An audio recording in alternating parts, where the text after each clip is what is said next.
বাঘাই পদ্মায় জেলের জালে ধরা পড়ল দানবীয় আকৃতির রাসেলস ভাইপার। আতঙ্কিত জেলেরা।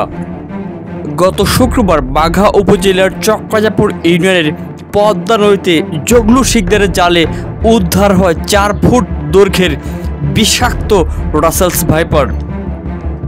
দেশে এক মূর্তিমান আতঙ্কের নাম রাসেলস ভাইপার। দেশের বিভিন্ন জায়গায় রাসেলস ভাইপারের ছোবলে মারা যাচ্ছে মানুষ। বাঘা উপজেলার চক্কাজাপুর ইউনিয়নে নিয়মিত দেখা মিলছে বিষাক্ত রাসেলস ভাইপারের।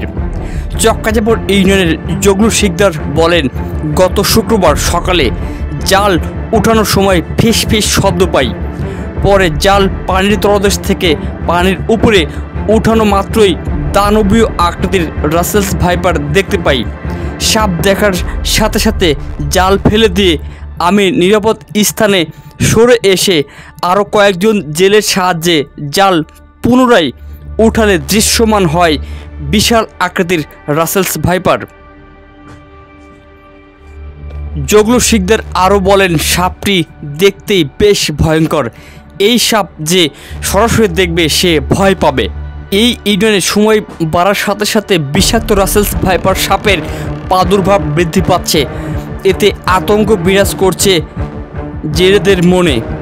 চক্কাজাপুর ইউনিয়নে গত কয়েকদিনে রাসেলস ভাইপারের কামড়ে শাকিল ও সুজন নামের 2 যুবক গুরুতর আহত হন।